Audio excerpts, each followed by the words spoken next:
Baby, I'm not angry because you spent my money. I am angry because you did it without pre-informing me. Wọ́n ló wá gbé mi láti ilé bàbá mi.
Gbogbo ẹ̀yin olólùfẹ́ sinimá àgbéléwò ilẹ̀ Yorùbá nílé lóko jákèjádò.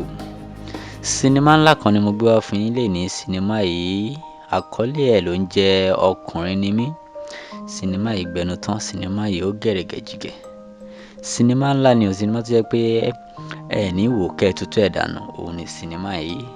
Màá ṣàlàyé fún yín bẹ́ẹ̀ ṣe lè wo sinimá yìí, ìyẹn apá kìíní àti apá kejì. Ẹ máa bá mi ká lọ nínú fídíò yìí.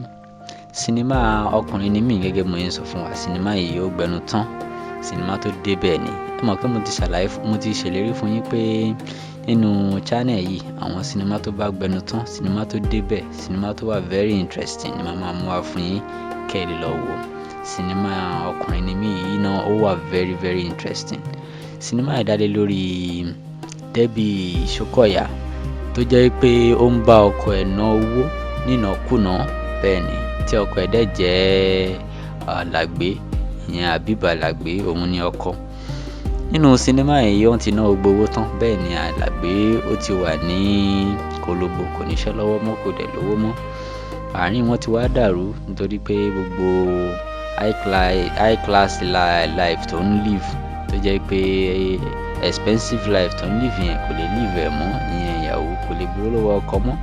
Pé ara àsòun níṣẹ́ tó dẹ̀ ní owó lọ́wọ́ tó yẹ pé ó lè fi establish rẹ̀, tí ọkọ ẹ̀ ti establish ẹ̀, tó dẹ̀ lè máa rí owó iná sínú family, ṣùgbọ́n ó kọ̀ láti náwó sí family.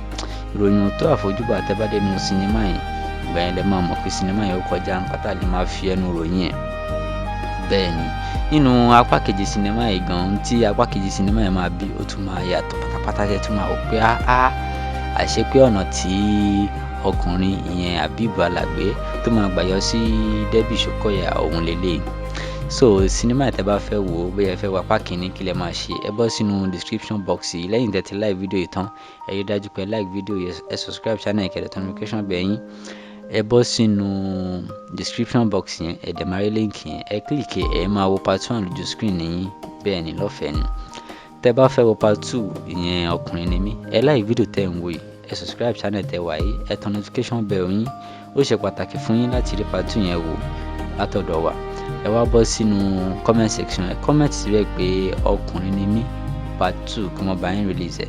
Ọkùnrin ni mí part 2 kí wọ́n mú wá sójú ìwòran yín. Ẹ demand fún dáadáa bẹ́ẹ̀ yẹn ní comment section. Tẹ́ bá ti ṣe bẹ́ẹ̀ ní comment section, wọ́n máa mú wá sójú ìwòran yín, torí wọn ní rí any reason láti yóò dẹ̀ mọ́. Tọ́ bá ti mú wá sójú ìwòran yín, àwa máa ṣe update fún yín bí láti jẹ́ kẹ́ mọ̀ yín pé wọ́n ti ń ṣe ẹ̀kẹ́ lè lọ́wọ́ tí yín. Ìyẹn ló fi ṣe pàtàkì kẹ́ ẹ subscribe channel, kẹ́dẹ̀ tan notification bell yín.